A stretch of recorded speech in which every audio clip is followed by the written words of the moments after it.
Kita akan belajar tentang sudut.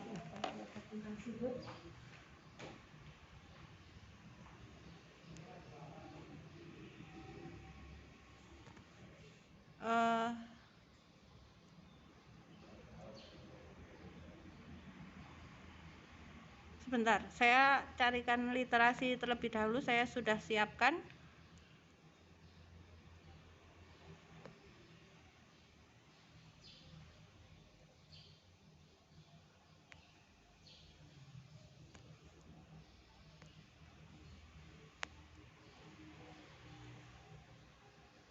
Apa itu sudut?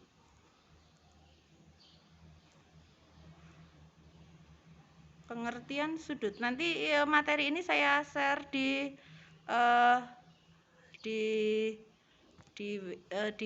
Classroom. Pengertian sudut bisa diperhatikan. Pengertian sudut itu adalah bangun geometri yang ditunjukkan oleh dua sinar. Sinar itu adalah garis yang diberi tanda panah. Kemudian kalian bisa lihat pada gambar yang gambarnya berwarna biru. Ada sinar garis A dan sinar garis B. Ada sudut bernama sudut alfa. Itulah yang dinamakan sudut. Jadi ada dua sinar garis yang saling berpotongan, kemudian dia membentuk sudut. Itu untuk sudut. Kemudian macam sudut itu ada 3 macam menurut sudutnya. Yang pertama, kalian bisa lihat tabel yang ada di bawah. Yang pertama adalah sudut lancip. Ukuran sudut lancip besarnya antara 0 sampai 90 derajat. Kemudian untuk sudut siku-siku yang nomor 2 itu sudutnya 90 derajat. Kemudian untuk yang ketiga ada sudut tumpul. Sudut tumpul itu sudutnya antara 90 sampai 180 derajat. Yang nomor 4 ada sudut lurus. Sudut lurus itu besar sudutnya adalah 180 tepat. Kemudian sudut refleksi itu besarnya lebih dari 180 kurang dari 360. Jadi kalau lingkaran, satu lingkaran penuh itu besarnya 360. Kemudian untuk yang keenam ada sudut penuh yang tadi saya sampaikan, itu namanya satu lingkaran penuh. Kembali lagi ke titik awal dengan besarnya 360. Kemudian relasi dua sudut. Saya akan sampaikan dengan tulisan saya nanti. Yang pertama ada sudut yang saling bersekutu. Kalian bisa lihat yang nomor 1. Sudut saling bersekutu.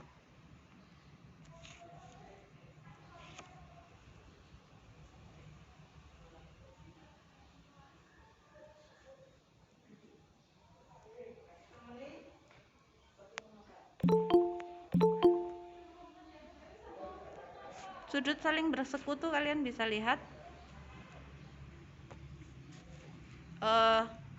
Kalian melihat tulisan saya ya.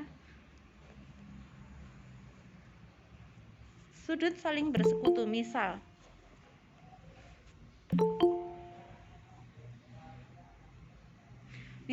ada dua sinar garis yang saling berpotongan di satu titik. Kemudian ada satu garis lagi, ada satu sinar garis lagi di sini. Kemudian saya sebut ini sebagai sudut alfa dan ini sudut beta. Maka sudut alfa dan sudut beta ini disebut sudut saling bersekutu. Kemudian yang kedua ada sudut saling berpenyiku. berpenyiku itu berarti sudutnya adalah 90 derajat. Kemudian ada satu sinar garis lagi di sini. Misal, ini adalah sudut A dan ini adalah sudut B. A dan B itu dia saling berpenyiku karena berada di antara sudut siku-siku. Ini untuk yang kedua. Kemudian ada lagi yang namanya adalah sudut berpelurus. Ini berpenyiku.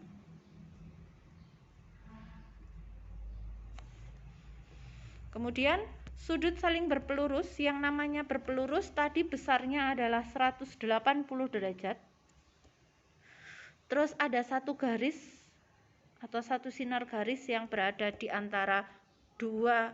antara sudut berpelurus.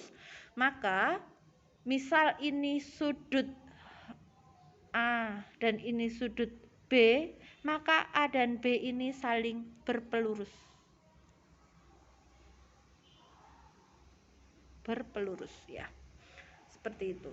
Kemudian ada lagi hubungan dua sudut saling bertolak belakang.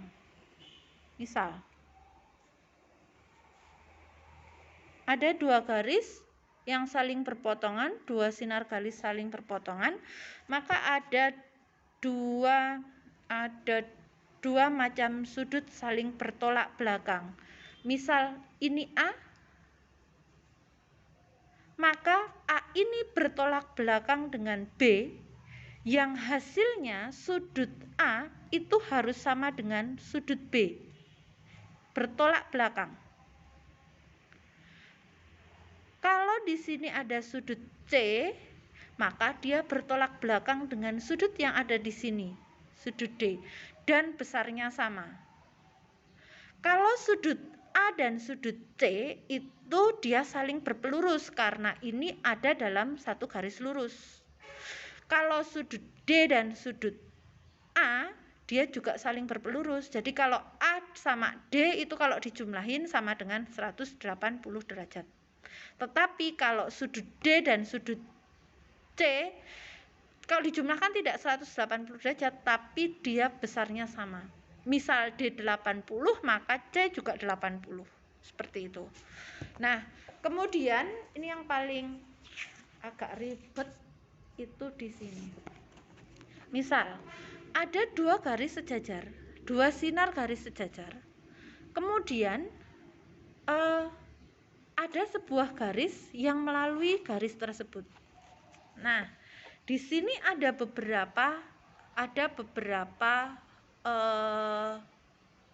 sudut yang saling ada yang saling tolak belakang dan sebagainya. Kita akan pelajari. Saya beri nama, untuk yang ini saya beri nama A, titik A.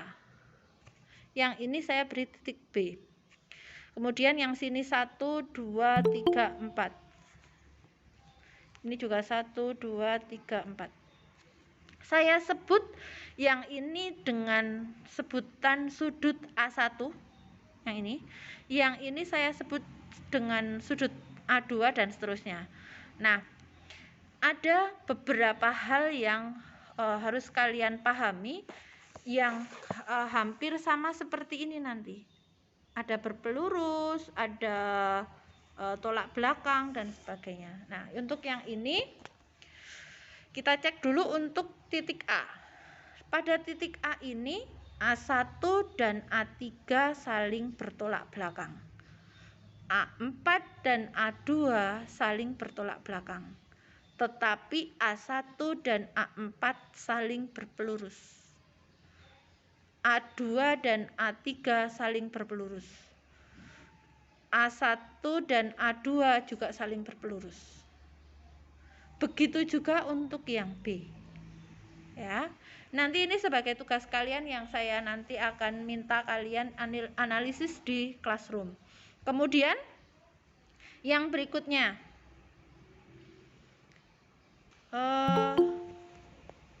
ada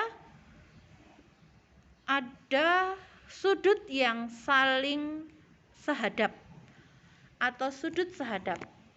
Sudut sehadap itu menghadap ke arah yang sama. Misal A1 menghadap ke arah sana. Mana yang menghadap ke arah yang sama? Ternyata B1. Berarti A1 dan B1 itu sehadap. Kemudian A4 dan B4 dia juga menghadap ke arah yang sama. Maka A4 dan B4 itu disebut dengan sudut sehadap. Terus ada lagi B2. B2 dengan yang mana? Nanti kalian analisa dan cari tahu ya. Itu nanti tugasnya seperti itu. Terus berikutnya ada lagi, tadi yang pertama kita sudah tahu ada sudut berpelurus, dua sudut bertolak belakang, kemudian yang ketiga sehadap, dan berikutnya ada lagi adalah sudut yang saling dalam berseberangan, luar berseberangan. Yang namanya dalam berseberangan itu ini dan ini dalam berseberangan. Ada lagi ini dan ini. Nah, saya anggap yang di dalam dua garis ini adalah sungai. Kemudian ini jembatannya. Maka dalam berseberangan itu berada di dalam di dalam sungai tetapi lintas jembatan. Ini namanya dalam berseberangan. Dalam berseberangan pertama berarti A3 dan B1. Dalam berseberangan kedua adalah A2 dan B4. Kemudian ada lagi yang kelima adalah luar berseberangan. Artinya berada di luar sungai dan menyeberangi jembatan. Saya beri contoh, untuk yang luar berseberangan itu berarti A4 dan B2. Luar berseberangan. Kemudian A1 dan B3 itu juga dalam berseberangan. Begitu untuk yang dalam berseberangan dan luar berseberangan. Nah, ada lagi yang disebut dengan dalam sepihak dan luar sepihak. Nah, yang dalam sepihak itu sama dalam sungai, tetapi di pihak kanan misalnya. Berarti kalau dalam sepihak itu 4 A2 dan B1. Itu namanya dalam sepihak. Kemudian yang kedua,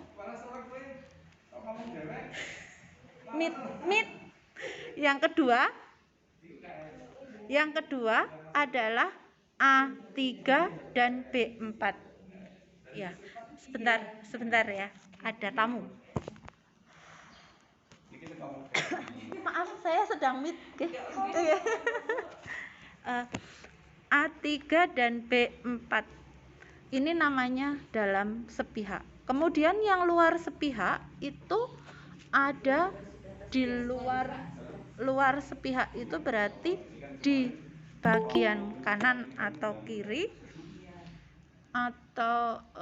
atau di luar sungai sebelah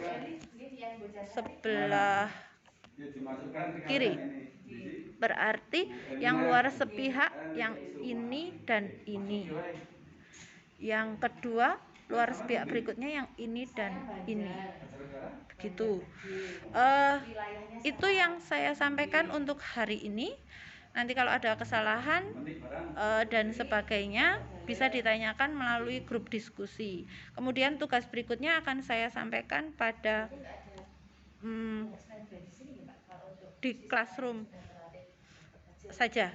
Dan nanti materi yang tadi saya sampaikan akan saya share di classroom. Yang tadi kertas-kertas itu saya akan share di classroom. Begitu, saya cukupkan. Assalamualaikum warahmatullahi wabarakatuh.